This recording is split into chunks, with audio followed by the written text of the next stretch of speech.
it's everything's going. It's just now it's just fulfillment part that is like it's the problem. Yeah. Right? Yeah, that's cool how this like community grows, right? You like one thing leads to another. I know this person sounds like they're interested in the business model, but maybe they don't have the time for it right now. And now it's led to a client for you, which is pretty cool, right? I think we're live now. Yeah, you're live. We're live? Yeah. Okay. Right. There it is. Yep, you're live. Yeah, well, real quick, I got a win today. I think. Greg Adams, what's up, brother? Hey, how you doing? Good, So had a real estate company today. I went down and talked to and demoed. I flipped the script on them. They cold called me on some real estate, some commercial local real estate, and I told them that I basically work from home, but I try to help them out. But by the way, can I send you something? So I just flipped the script on them and got an appointment and talked to them. They got multiple locations. So we spent about an hour today talking. So we'll see what happens, but you just never know where they come from. We call that a That's reverse a big pitch. opportunity. We call that a reverse pitch, Greg. I call it a good hot lead. Put Nice. some money in the bank. There you go. That's what I got. Awesome. Congrats on that. Well, hopefully that turns into something big. It sounds like an awesome opportunity. I've had a couple of those myself. I've mentioned this in the past, when those guys from Home Advisor and places like that call, I always think those guys would be really, they've already got the relentless attitude and spirit if they're working for Home Advisor, getting hung up on all the time. So I always try to reverse pitch them and like, hey, do you want to work, do some commission sales for us? So I think just kind of looking for those opportunities and always trying to identify them. I mean, if you're always plugged in with that mindset, what does that look like over time? I think it's huge. So, hopefully that turns into something for you, Greg. Who else? We got Mr. Beerin from the Netherlands. Good middle of the night to you. How you doing? Oh, about 1:40. 1:40 a.m. That's Yes. Yeah, that's cool, man. Well, we got something special today. It's been a good time preparing this, and I think it's going to resonate with a lot of people. So I'm glad you're here to check this out. Baron, do you have any wins from the last week? Yes, I verified a bunch of Google business profiles, and that's about it. Right on. Is there anything that you've changed in your process that you'd be willing to share with the group and potentially add some value as to what's working? For sure. So the most important thing is that the homeowner sets up the Google business profile, not you, Okay. because then their IP and their Gmail is the most trusted in the eyes of Google because it's matching the home address from the owner. Awesome. So you made that adjustment and you've seen a lot better kind of postcard arrival rate? Yeah, so it's or is it more impacting like suspensions? well, I haven't had any suspension, so that's great. And the arrival rate vary. So it usually it's about 50%, but from last week I had 5 out of 6 arrive already. So that's been great. So Yeah, that's awesome. but Yeah, it's that's not great. always like that. Like, Google goes up and down with the arrival rates. Yeah, it seems to be kind of a roller coaster. Right now, it seems like it's like high season for things arriving, verifications. It seems like, Yes. every few months. So maybe we've got another 2 or 3 months where we should really be capitalizing on this because I've just seen it so many times where, but here's the thing is like when it's on this time where everything's like going well and the postcards are arriving, they're verifying. It's like, okay, this is the business model. This is awesome. This is awesome. And then when they flip the script on us, it's like doomsday for everyone. But if you've been around for a little while, you start to realize like it's just a matter of time before it comes back. This is just, I've seen this process 2 or 3 times a year for, I don't know, 6, 7, 8 years now. So it's definitely time to capitalize though for you guys that are trying to secure more Google My Businesses. Because if you do like I did, you'll go from 8 to 28 within 6 weeks, and it's all about speed in this business model. That's a game getting Google changer, business yeah. profiles. So and I have one client right now who's paying me $300 a week, and currently already talking to another business owner in Florida for a concrete GMB. Actually, Awesome. four. Yeah, it's super cool. Super cool, Buren. Congrats on the Yeah. big uptick in GMBs for you. It sounds like you like almost 4 times as much as you had before, right? Yes, yes. I'm going to reach 10K before I turn 21 for sure. That's right. That's nice, man. Nice. Yeah. That's a dangerous combination, a lot of money into the young kid, but you seem like you got a good head on your shoulders. That's money to go to Florida though, or to the United States. Mm-hmm. Awesome. All right, cool. Who else has some wins? Yo, Patrick, I got a win. Hopefully you guys can hear me. I'm traveling here, but a few months back, I had brought on an intern, somebody that had really wanted to learn this business. He's learned a lot of skills in a very short period of time. He hasn't had to experience some of the mistakes that all of us have made in the process of learning this business. And, brought him on actually as an employee effective yesterday. And I know this sounds really crazy, you guys, but I just bought my life back. And I don't feel as much pressure to have to perform on a daily basis. And now it frees my time up to go out and land more clients and really focus on growth. So today has been almost like a day of not having a job, if that makes any sense. And so Drew's actually joining us for the first time tonight. So welcome, Drew, to the team. He's a youngster just like our friend Biren. And he's going to start building his own properties and having that passive income, and eventually leave his daddy's nest and go become a millionaire on his own. Hopefully. Awesome. I'm sure Drew, with your welcome to the tutelage, I call, can. man.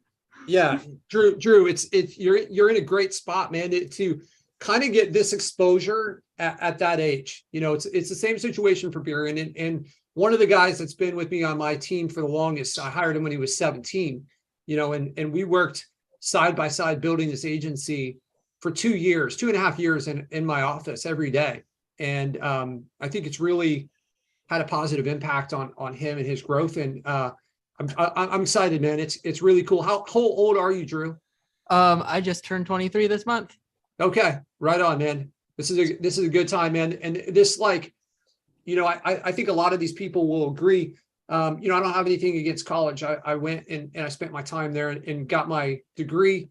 And then, I got a job. I was working as an accountant for a little while. And, I just felt really unprepared looking back and learning this skill set and all the things that are associated with building your own business and like helping someone build their business in a startup like Spencer. Excuse me, like Spencer. It's such a it's the fast lane to personal growth and to learning the stuff that you need to kind of like live life on your own terms, in my mind. So congrats for you and to you and that's awesome that you're jumping in with Spencer. I've known him for a little while. So far, he seems like a great guy. He is, and I'm super grateful for him bringing me on. All college did for me was, get me a job where I learned that I don't want to do that with my life. And so I'm glad to be here and, trying to make my own way. Super cool, man. Welcome aboard. We're happy to have you on the call. All right. Who else? Any other wins before we jump into tonight's lesson? Facebook is clear. All right. Hey, Patrick, it's Alex here. Alex, How are what's you? up, brother? Oh, not much. Yeah, he's just plugging away, I just joined on. Sorry about the poor lighting. I'm in my car here, but We're actually seeing a logo. Oh, are you? Okay. Yeah. It's really nice looking though. Yeah, it is. Yeah. It looks professional. Yeah. Yeah. Well, yeah. Okay. There's a Well, guy. anyways. Now you're muted. Oh. There we go. All right. So you had to win, Alex, right? Oh, hi. Can you hear me now? Yeah, we got you.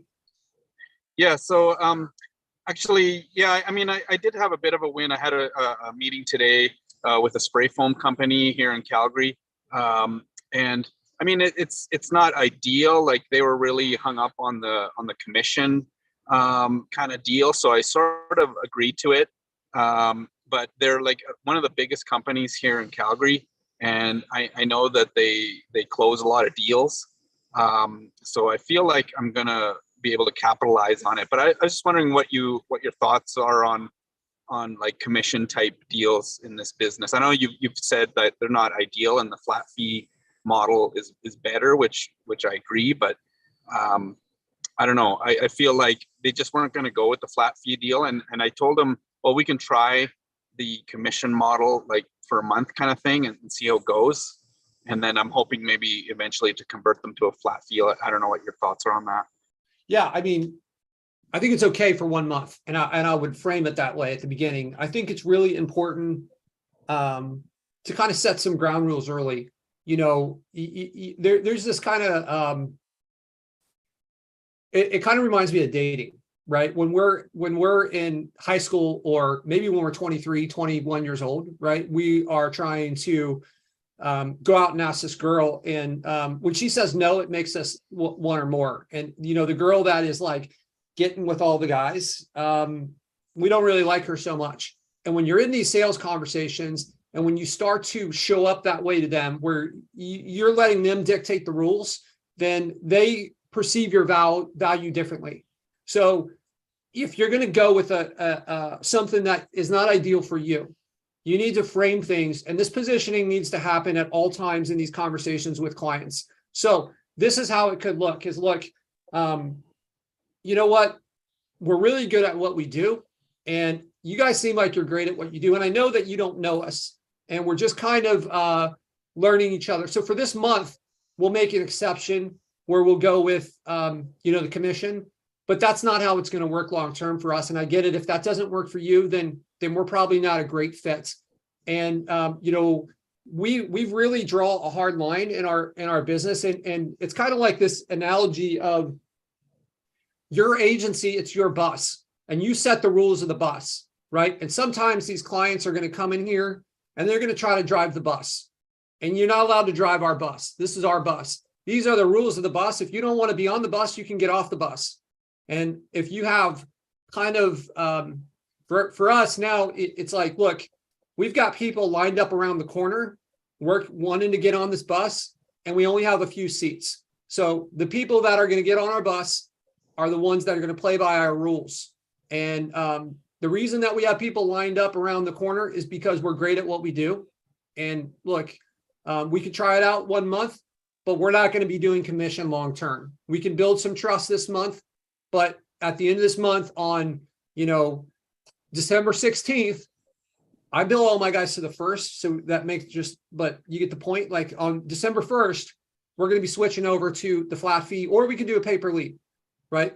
We choose the flat fee because, you know, it's a lot of times it's going to be cheaper for you, but it's more management for us to have the pay per lead. But if you want to go, the pay per lead is going to be, so say you had 50 leads coming in and they're worth like $40. So that should be $2,000. Flat fee will set you at $1,750, or you can pay $40 a lead, right? So that would be kind of the conversation. And I think, Alex, it's important for you to, I see this a lot, like the way you phrase things. And it's just kind of like goes back to that dating thing where, you know, if you're willing to kind of like stand your ground and stand strong and like not have this kind of like desperation where you're able to bend. They're not the only company.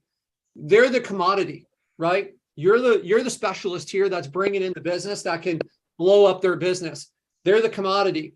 And when you get that in your head, sales become way easier, right? This conversation with commission, like we just don't, like, Jeff, what happens when we're working on this conversation? That seems like we never lose clients because of that, right?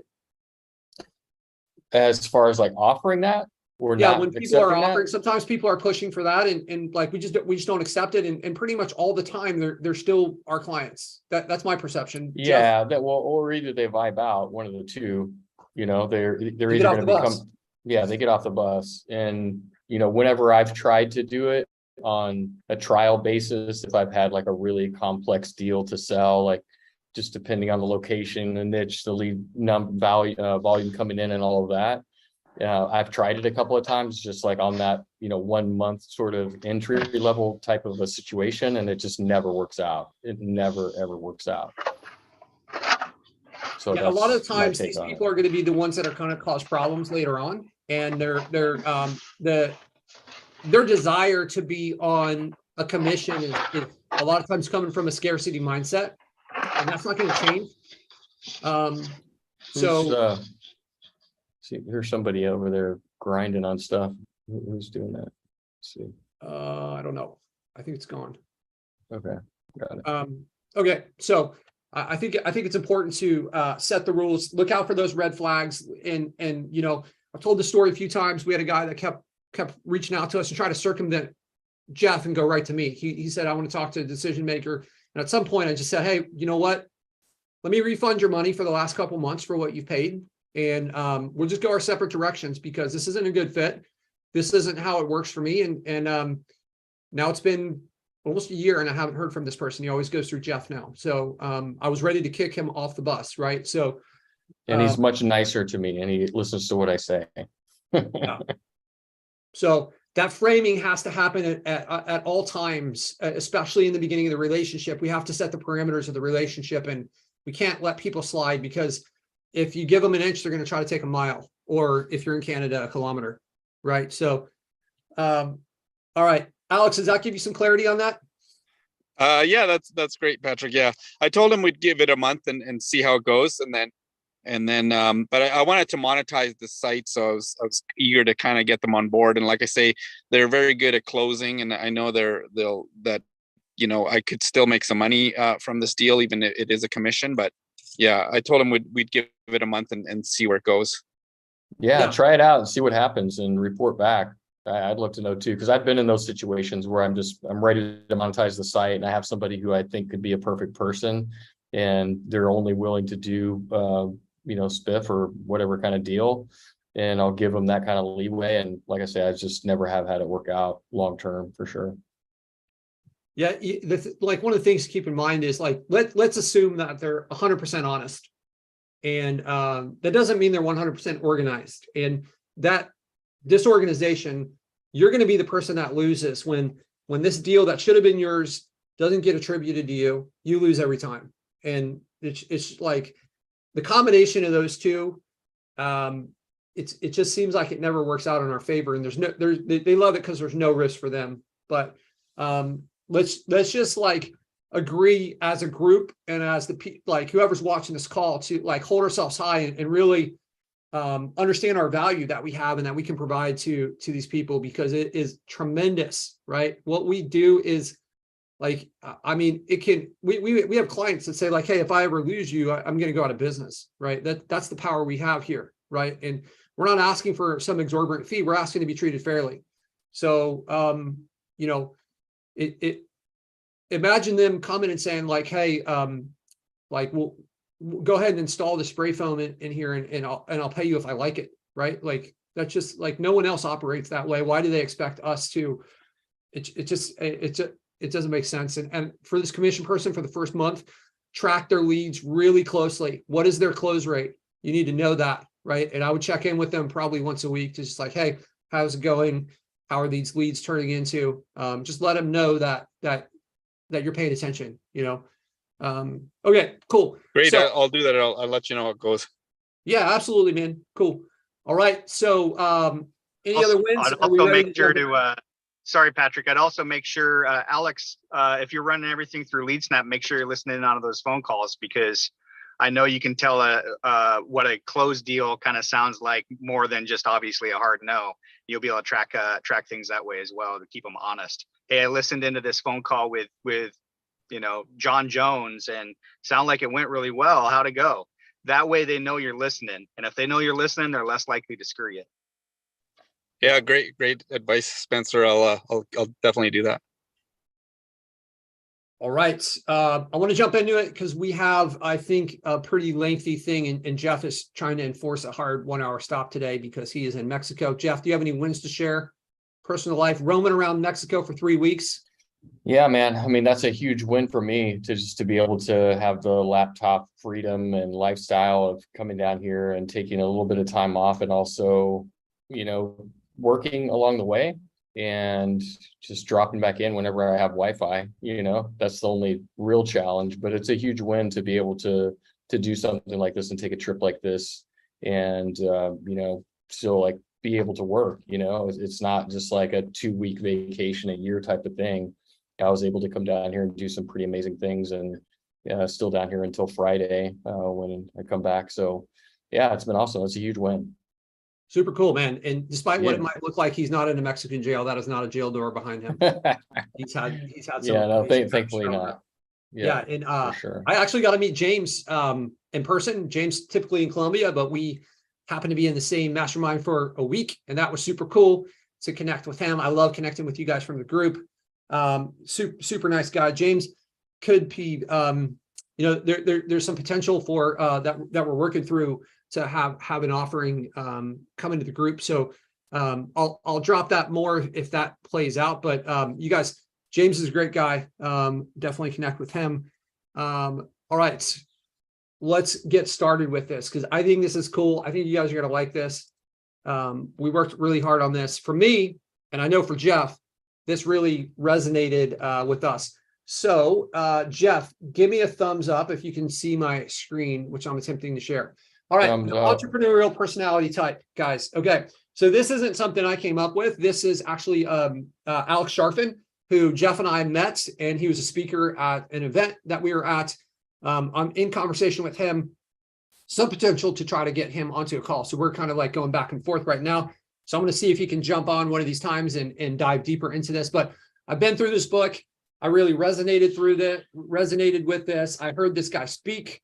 I've studied this stuff a bit, not only through him, but with other stuff, just trying to figure things out. So excellent book. I recommend it. It's a short read, but let's jump into it.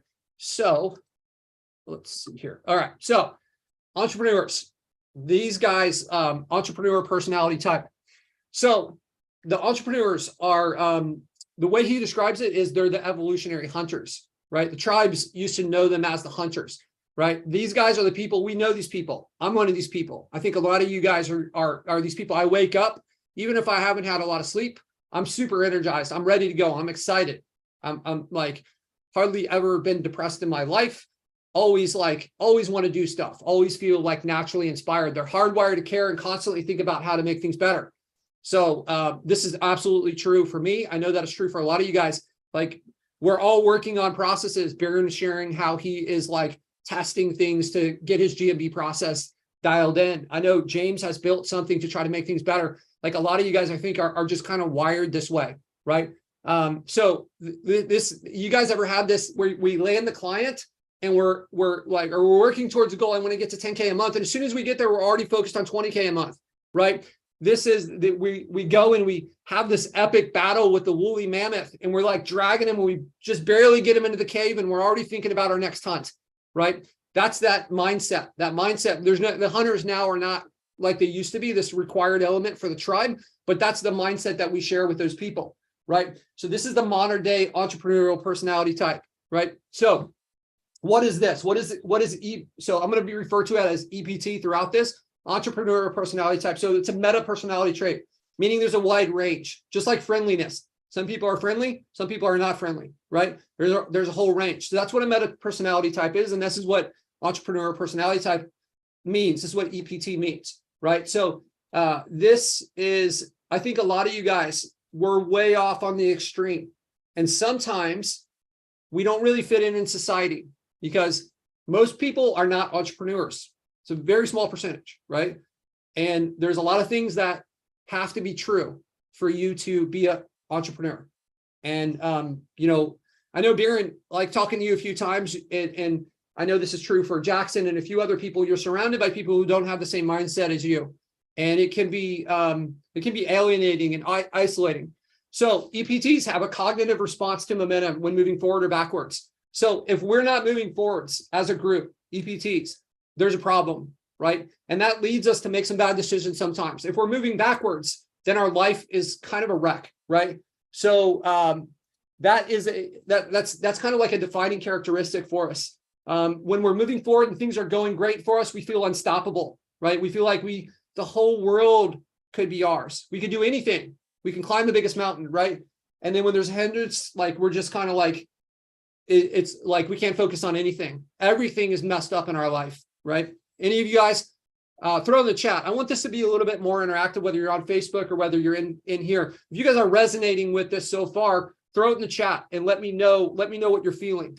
All right. So society teaches us to really focus on our deficits. If you guys are like me, I'm big into the self-improvement. And a lot of the self-improvement stuff is really focusing on how to improve our deficits, right? Instead of our strengths. And we all know what we focus on expands, right? So one of the strategies that you're going to want to use as an EPT is you're going to really want to think about how some of these attributes, which maybe society has kind of pushed us to thinking that they're not great things, they're actually strengths. They just need to be kind of positioned and framed in the right way, and they need to be taken advantage of, right? So yes, so like an example as I have here is obsession. A lot of times people think obsession is a bad thing. What does it mean if you're obsessed with your client satisfaction? What does it mean if I'm obsessed with LeadSnap and trying to make the platform better for you guys, right? So we've got to have this obsession if we're going to do something big. And you obviously need to have some balance in your life. And, you know, I'm a big advocate of having these like sprints where we're going to do this for a couple of weeks. And like Jeff right now, like he sprints and now he's been in Mexico for a few weeks with his girlfriend, running all over the country, having a great time, right? So you've got to have some time to refresh, and you go through seasons in your life. But obsession is not necessarily a bad thing, and that's a lot of things. There's a lot of these things that you know, the way society has set it up, where we're not conforming because we don't like fit this mold, and that's just an example of what I mean by that. All right, so there's kind of like 10 traits that are really common for this EPT. Now, you might have some of these. Some of you guys might have all of these. I'm willing to bet that you guys all have some of these. There's ones that when I was learning this stuff that I really resonated more with. So heightened sense of awareness. This is one for me that's big, right? We all have different perceptions of light, sound, smell, taste, temperature, all these different things. It's very common for EPTs to have an extreme sensitivity to certain things, right? I played poker for a living. And I think a lot of that was just me kind of sensing people's energy. I was good at it right away. I studied strategy, math, psychology, and stuff like that to get better at it. I have some sensitivities to things myself. I'm very sensitive to smell, right?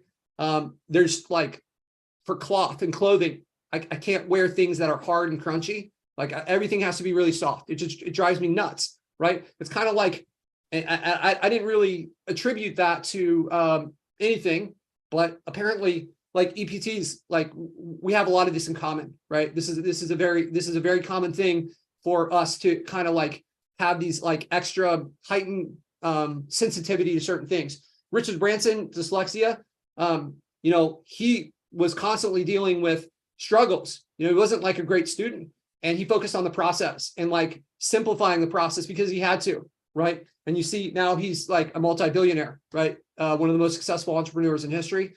And he's somebody that has kind of like a heightened sensitivity to certain things, right? So some of this stuff might seem weird when you're why does this impact me so much? And that's kind of like what I'm talking about, where society's kind of like pushing us towards that. But actually, some of these things are actually benefits, right? We just have to frame it correctly. Future focused. In business, those who focus on future, we often are called visionaries. Jeff and myself, I know from interacting with him, we're huge visionaries. We're always thinking ahead, right? So if you're not familiar with this terminology, I would recommend the book Rocket Fuel, The Visionary and the Integrator. So the visionary is the person who is kind of like coming up with the big ideas. The integrator, they're like the process master. You guys in your businesses, a lot of you guys are going to be visionaries. And I think one of the most important hires that you can find is to get an integrator in there. If you're not that person, a simple test to kind of figure out which camp you fall into is a question like, how do you make a peanut butter and jelly sandwich? So as an integrator, my answer is, well, I get a piece of bread, another piece of bread, peanut butter on one side, jelly on the other, put it together and I eat it. That's a visionary answer. An integrator answer looks like this. Well, you've got to go over to the counter or the refrigerator to get the bread, and then I remove the bread out of the fridge and I place it on the counter, and then I open the bread and I pull the bread out. It's just a very detailed thing that as visionaries, you're like, holy shit, please get to the point already. I can't handle this. This is too many details, right? But we need that type of person in our business, right? And a lot of you guys that are these EPTs, you're going to be a visionary, right? So we focus on making things happen. We're also, it's often viewed as crazy until we make money from it, right? It's this like wild vision that like maybe some of your families and friends, as you say, hey, I'm launching this business, they don't see that vision and they think you're crazy and this is a bad idea and you're wasting your time, and maybe they want to protect you.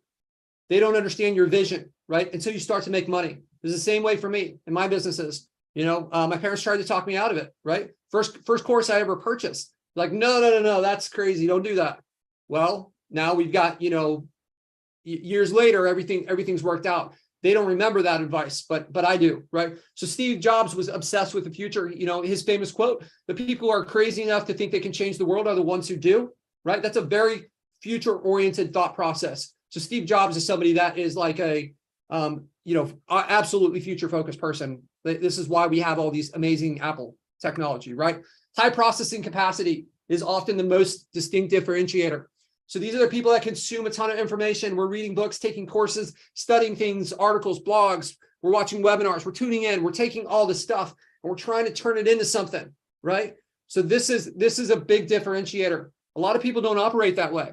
You know, they're not really seeking that. And if they did have access to it, their mind doesn't care enough for them to actually be able to use this and then make sense of it and then apply it. They're just not excited enough about it. They don't have the, it's my opinion, that's why they don't have the capacity, right? So they can seem like a machine trying to consume information, right? You look, I've got 4 books within like 5 feet of me right now. I've got tabs open on here for different courses that I'm learning. And I was on a coaching call today. I'm constantly looking for this stuff. Classic EPT trait. Elon Musk was once profiled on 60 Minutes. They asked him what qualified to run a space company, right? I read a lot of books. That's his response. So like, look at Elon. I've never heard Elon Musk people talk about Elon Musk's space company of like, man, what a disaster. He really failed at that, right? No, he's like, there's been private flights to different places. Talk about going to Mars, right? Whatever he does, he's successful, and he consumed the information and basically recreated it. Persistent adaptability, number 4. EPTs remain persistent on new tasks. That means a lot of times we have different career paths, right? Often they're not traditional on how we got here, right? So for me, I worked as a tax. Actually, my first job I was actually SEO, and then I was a tax accountant. Then I played poker for a living. Then I was a software engineer. Then I started a software company, then a marketing company, then launched a software product, right? I've been all over the board. I know Jeff has been through different things. Jeff was actually a corporate attorney for a while and then, you know, had his own agency. And it's just like, we have these career paths and it's great because we pull stuff from it, right? We pull lessons from this, right? There's stuff that helps me with the business that I learned as an accountant. Like, you think like playing poker for a living for 10 years can help you understand people and close deals? Absolutely. I pull on that, right? I'm able to kind of like gauge, and I've used that stuff. It's kind of snowballed and allowed me to be more successful in these other things. Entrepreneurs are kind of like seeking this. They're seeking this adventure, and they're not afraid to go and conquer new tasks, right? So a lot of times we have this kind of like diverse backgrounds that have led us here. So I don't know if you guys know Dean Graziosi. He basically, his family was really poor, but they had a rental house. Rental house was in a state of disrepair. And at a young age, he decided he was going to solve the problem, right? He was basically doing plumbing. He was doing the electrical wiring. He learned how to run a backhoe. The neighbors are coming over asking him who taught him all this stuff. They're asking his dad, who taught Dean all these different things. He's like, nobody did. He just learned it on his own. He figured it out, right? That kind of mindset, right? He was only 13 years old. And he's already doing all this stuff to try to help his family, right? He had that persistent adaptability to learn what it needs to be learned to get to the finish line, right?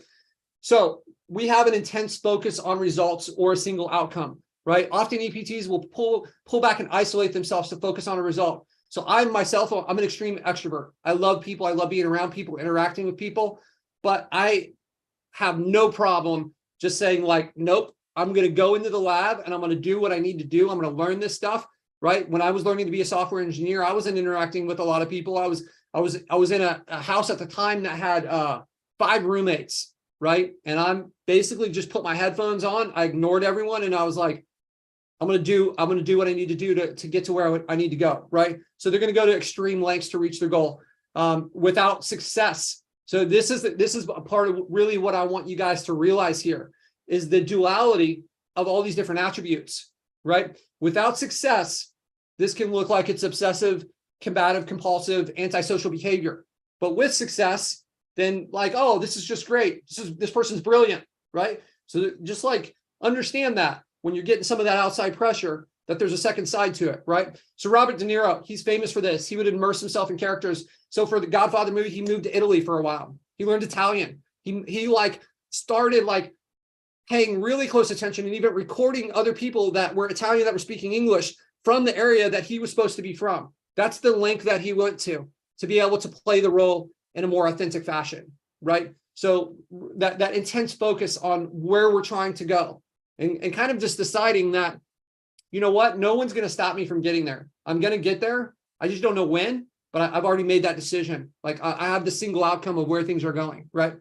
All right. So there's a bias for improvement. EPTs see the world not as it is now, but how it should be, right? We don't see things for like, this is how it is. We see the opportunity of what could be, and we're determined to try to make it get there, right? So their work is never finished, right? We always see a way to improve things, and we're focusing on the end result, right? We're like, where do I want to get? I hear a lot of you guys like, what's your target? You guys have a number, right?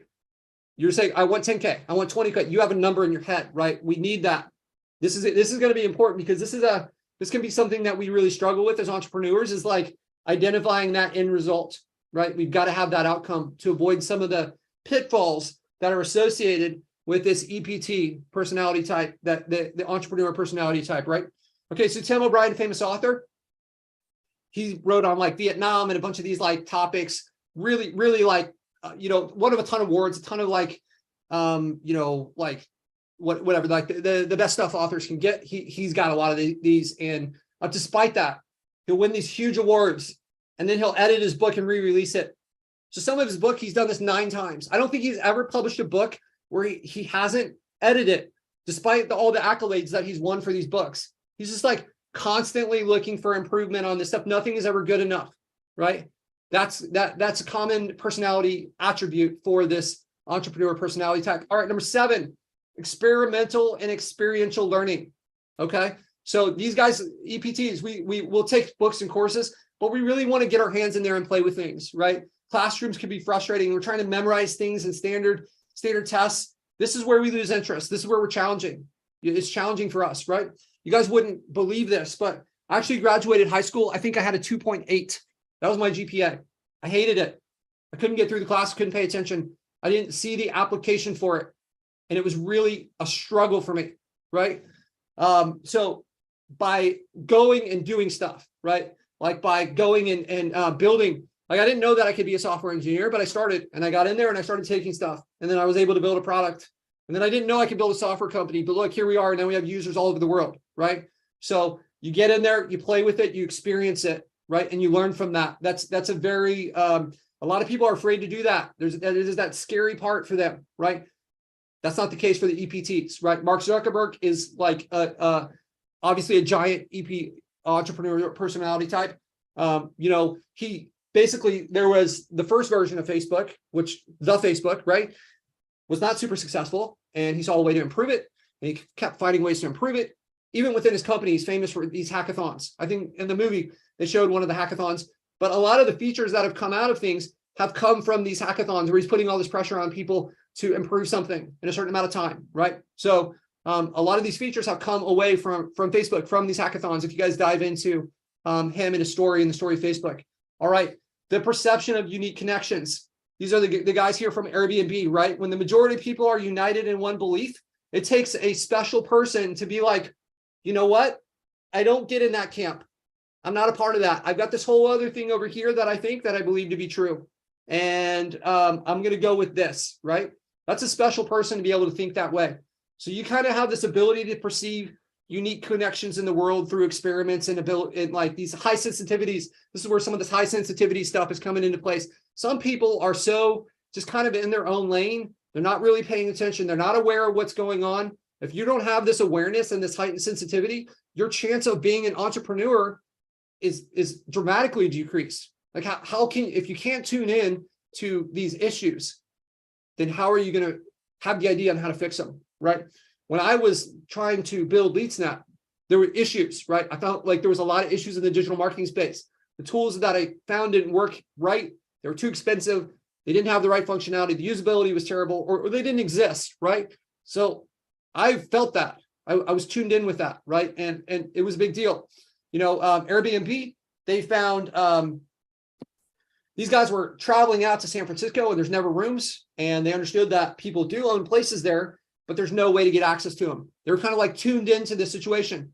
All these people in the world, like it seems obvious now, but what was their company at the beginning? Like, hey, we're gonna pay you to have strangers that you've never met come and stay and sleep on your couch or sleep in your house. Does that sound like a good idea?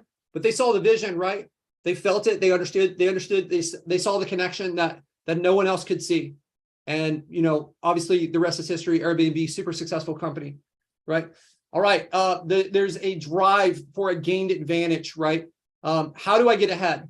We ask that question, right? It kind of goes with another question, which like, what's wrong with me? Because we have these attributes that don't really blend in with society, right? Where we're constantly thinking like, what's wrong with me? How can I get ahead? The EPTs are very competitive, right? We're looking for that edge. We're willing to do something to go and do it. It doesn't necessarily mean unethical.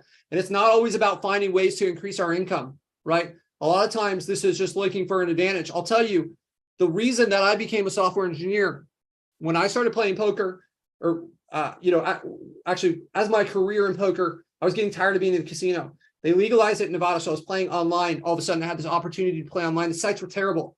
And I wanted to be able to track my opponents. So I was looking for a way to get ahead.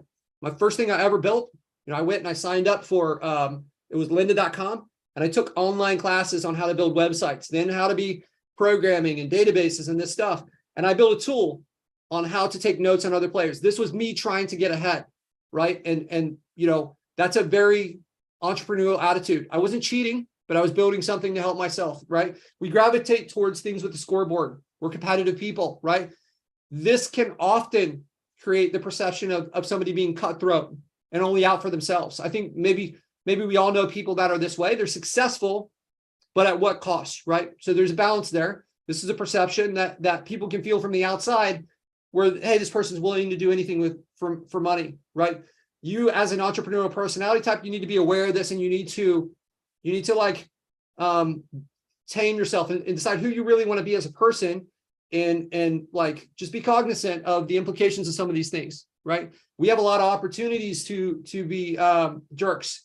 And, when it's time for you to go, you want to look back and decide like who you were. Just make sure you're in alignment with this. The people that are cutthroat, maybe there's more opportunity for success. Like Michael Jordan will do anything he needs to win. People don't always like him, right? He's got a lot of issues with teammates. He'll piss them off. He'll drive them crazy, but he'll get the best out of them because of that, right? There's a great story that I've shared a bunch of times where for me, I thought it was brilliant. Really gave me an insight into who Michael Jordan is. Basically, there was a game at the end of the game he didn't play well, and the person he was guarding during the game was a rookie. And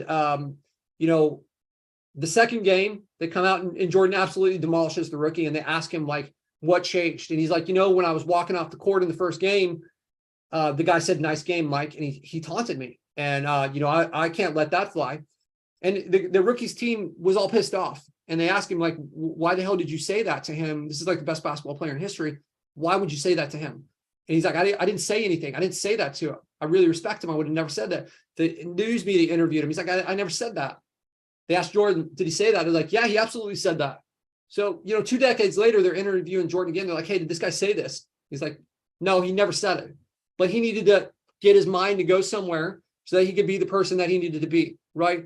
He is going to do what he needs to do. How can he get an advantage? He knew where he needed to be to get an advantage, and he was willing to pull that trigger, right? So he's not going down as the most likable person in history. He's going down as probably the best basketball player in history. Maybe people want to argue with that. But you get the point, right? What can we do to get that advantage? We're constantly looking for it. Number 10, we're there, the innovation motivation. We have, it should be innate motivation. Sorry. We have innate motivation, right? I talked about this at the beginning of the call. We don't need someone a lot of us don't need someone to get us all like amped up to go and do stuff. It's already in there. We already know inside. A lot of you guys, this may not be how you always work, right? Sometimes a switch will flip. I think this happened for Jeff. I think Jeff had a switch flip, and he was just like, okay, I'm just going to go and do this, right? Sometimes we don't know what causes that, right? We don't really understand where this fire comes from. So like this can show up as us being restless, impatient, combative if it's not channeled correctly, right? Especially around people that lack motivation. Maybe you guys feel really impatient around these people that are just like, they have no passion, they don't care. They're just like existing, right? For me, I can't be around those people too long. It really frustrates me, right? So Bill Gates, he didn't take one day off in 10 years when he was building Microsoft, right? As a child, he was sneaking into a computer lab. Computers weren't available, right? So he's sneaking into this place. He happened to grow up in an area that had a computer lab. Most places didn't, and they weren't going to let a child in there, but he was sneaking in there to get time playing on the computer, right? When he stopped with the leadership, he created the Gates Foundation, which I believe is the largest privately held company in the world. If not, it's one of them. So Bill Gates, just like inborn motivation to go do something, right? To make something happen. It's just inside of us EPTs, right? Okay. So I'm going to talk about the attribute spectrum now. So we've gone through some of these attributes. We kind of understand what they are, right? So it's important for us to know that this is going to drive our behavior and the way we react to the world, right? So they can go in kind of one of two different directions, right? If they're supported and they're protected and acknowledged, then we can express it in a positive manner. If it's like pressure and noise, right, where we're being criticized or it's being suppressed, then it can go in a completely different reaction, right? A lot of the author Alex talks a lot about how people have for certain people that are EPTs, if they don't have the right expression, they end up in legal trouble, right? They're going to go and do something, and they don't really know how to get some of this energy out, and it ends up having like a lot of negative repercussions, right? EPTs, your job is to kind of seek these positive environments in the right structure. Once you know and you're aware of these things, and you know how they can impact you if they're not protected and supported, then you're not in that situation. It's your job to go and find that situation, because it's not going away, and you're going to kind of feel this like disconnection from everyone that's around you because you're not getting the right support there, right? So let's talk about this. So hopefully, Jeff, is this too small? Can you guys see this? Because I can't make this bigger. Yeah, it's okay. Okay, so we kind of got some of our attributes here: highly sensitive and aware, right? So high pressure and noise, this is going to be edgy. We're going to feel distracted and anxious. But if we got this low pressure and low noise, then this is us being perceptive and intuitive, right? So you can kind of see the negative and positive, the different ways, different directions that this can go in, right? Being focused on the future. We can be a hopeless dreamer that's never present, never in the moment, right? We're always like thinking about this thing. Or we can be a visionary, right? How are you going to channel this? Okay, so high processing capability, socially awkward, right? Not present. Like you're too much in your head. You're thinking about things all the time, right? And people aren't thinking that way, right? You're going to shake someone's hand. Did I shake it too hard? What's the reaction to it? Like all these different things are going through your head, and then you're not really present, and it's awkward, right? You're thinking about things on a deeper level, and society is saying like, hey, it's too soon to go that deep with this person, and it shows up as like awkwardness, right? Or you can be quick. You're like, if you're in this moment, you can be quick. You can be accurate. You can kind of understand and see what's coming, right? And then people, when you have that kind of personality where you kind of where something's going, you're already ready for it, and that can be really positively perceived and be seen as understanding from somebody, right?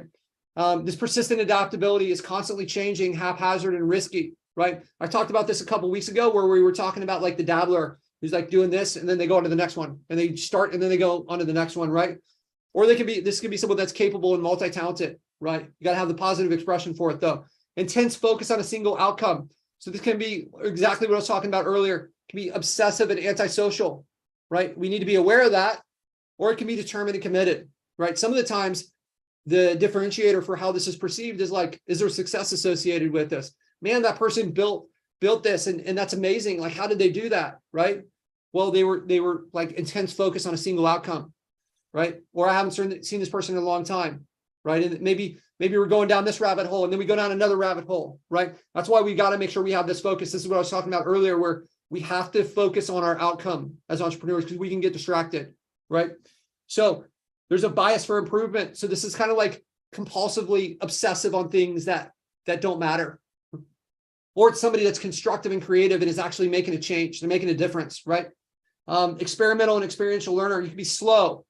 Like, hey, it takes this person forever to learn this thing because they're not learning the same way. We're not learning the same way as other people do, where we just like read a book and we memorize something. We need to know how it works, right? We need to understand it.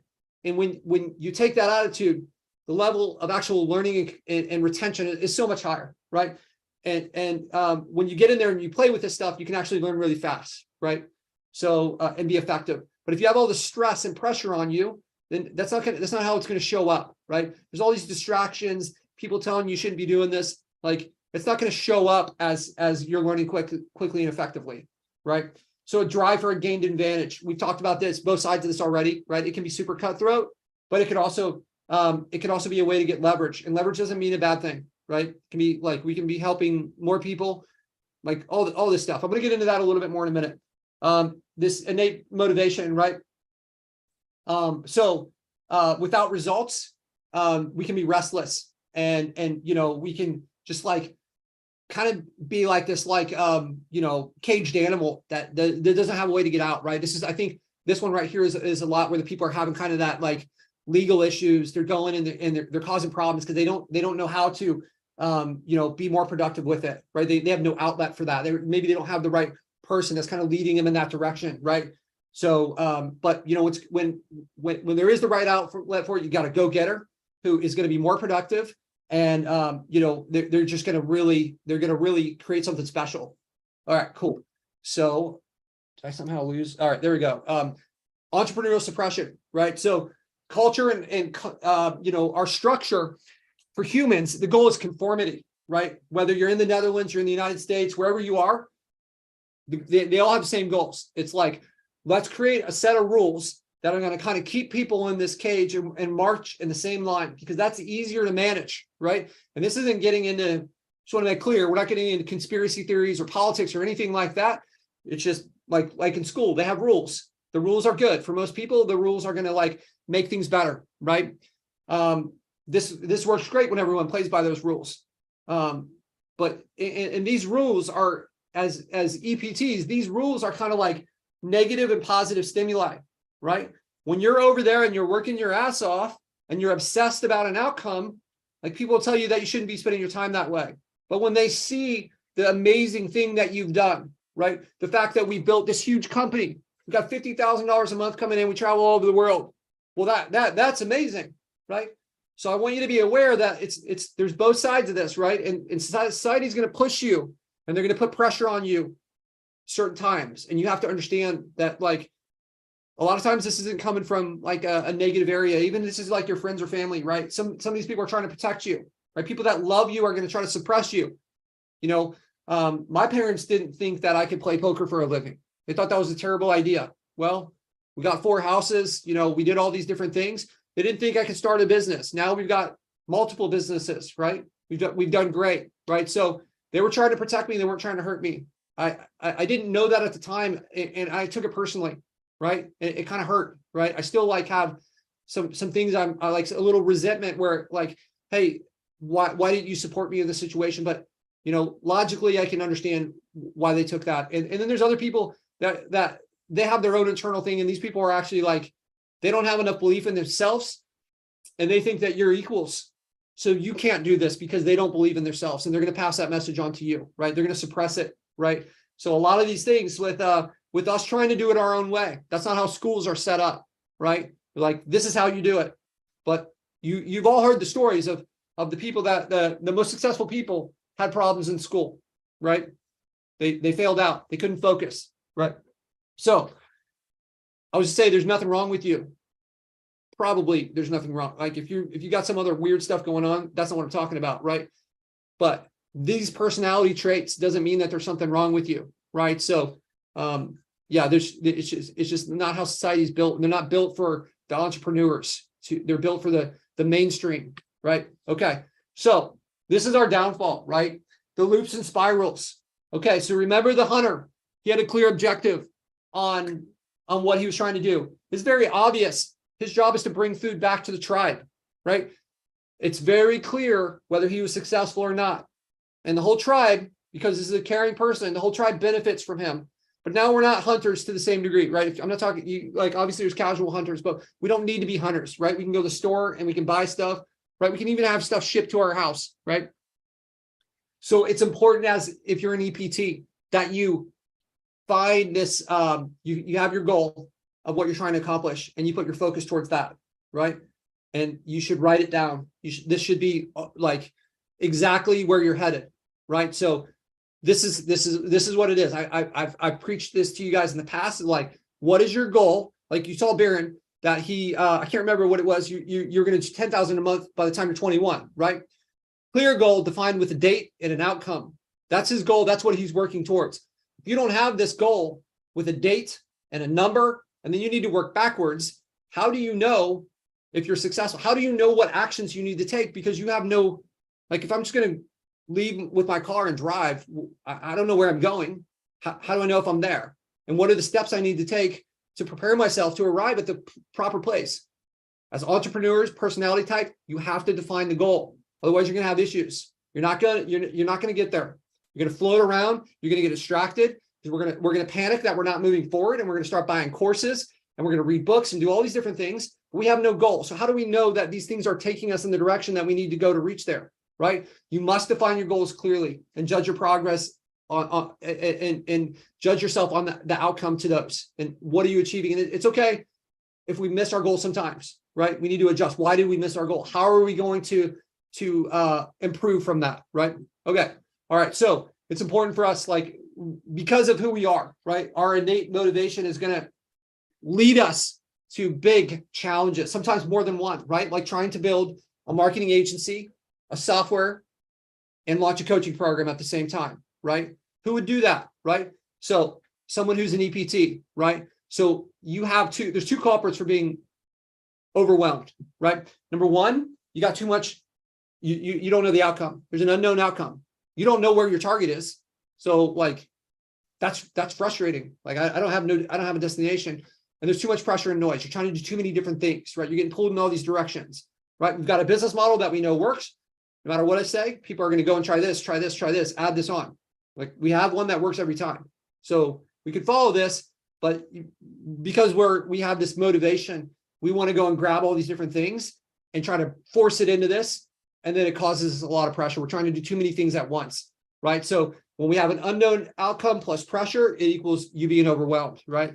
So if you can clarify today on and kind of partially define your outcome, right? So what do I need to do today to get to this outcome, right? So if I say, like, hey, I want to get to 10K a month by this outcome, right? So if I say, like, hey, I want to get to 10K a month by Chooks, you're getting muted, man. Had a little repeat there. Okay. So if I say I want to get to 10K a month by this day, then what do I need to do today to help me move towards that outcome? You got to have, like, clarification on what is happening now with, your outcome. You got to have some definition to your outcome. All right, let's go over here.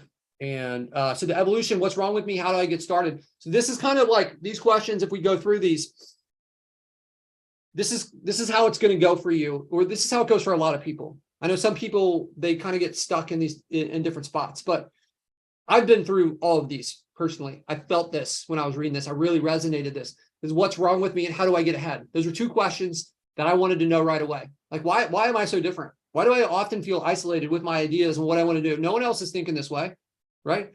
I want to do something big. No one else has kind of like had those aspirations, and that made me feel isolated. What can I do to get ahead? So then I got ahead. Like things started working. Like, how do I get further ahead, right? And then let me get a team, because I need a team to help me get further ahead, right? And then as you build and as you go on your entrepreneurial journey, kind of Spencer expressed this already on this call, right? Is like, how if I can make my team be successful, then our business will be successful, right? The success of the leader relies on the success of the team. Maybe you guys have heard that before. I spend a lot of time pushing the people on my team towards education and trying to support them and trying to help them, right? Like Jeff is in Mexico for 3 weeks. I want him to go out there and enjoy this, right? I'm happy for him to do this, right? Other people on my team, we've gotten courses, we've done different things. We spend time talking about things that are not necessarily related to business, right? There's someone on my team recently lost some weight, and we kind of push him and encourage him and support him with that, right? I want everyone on my team to be getting better all the time, right? So after you kind of through that phase, how do we help others get ahead? How do we not, so you see, how do I help others get ahead? Kind of transfers into how do we, because now we're starting to think in terms of the team, right? So this is like, how do I help other people? So for me, I'm on this call with you guys, right? We're on this call pretty much every Wednesday for the last 2 years, trying to help you guys get ahead, right? That's where it shifted for me. We build a software that helps people get ahead, right? I think that people using this, they have a decisive advantage of those who do not. And my agency is proof of that, right? So it can manifest itself in a lot of different ways. I've done a lot of coaching calls with you guys where I'll just jump on a call. Let's try to solve a problem, right? I want to help others be better, right? Not everybody gets there. Some people are those cutthroat people. There's a level of like psychoticness that is associated with like super successful people. And those people don't give a shit about trying to help people get ahead. So they may never get there, but you may see yourself go through these different phases as you kind of evolve and go on this journey, right? So conclusion, you're different, but it's not a bad thing. It's an opportunity. If everyone was the same, there wouldn't be innovation, right? So it's important for you guys to like embrace this, right? Surround yourself with other EPTs to help you cultivate your attributes, to get away from the suppression, right? You're not alone.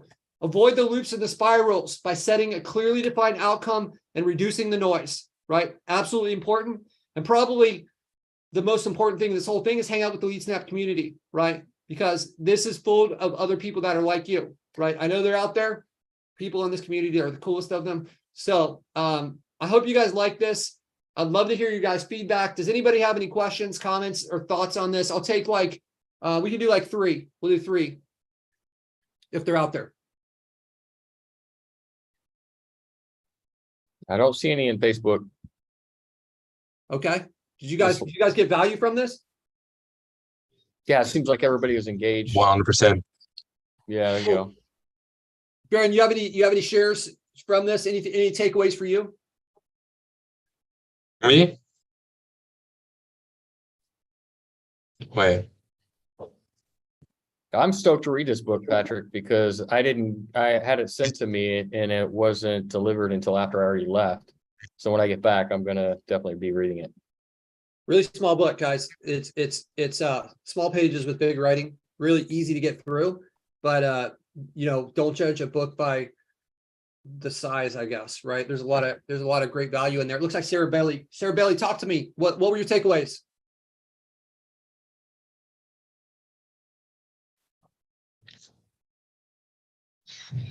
She's got her hand up. Maybe it was accidental. Sarah Bailey. Oh, hi. I was in my car. Can you hear me now? I can hear you. What were your takeaways from the call? Okay, that was amazing. And sorry, I was in the car. Now I'm in my house. So takeaways. You know what? I've always known that I'm quirky and a little bit different than everybody else.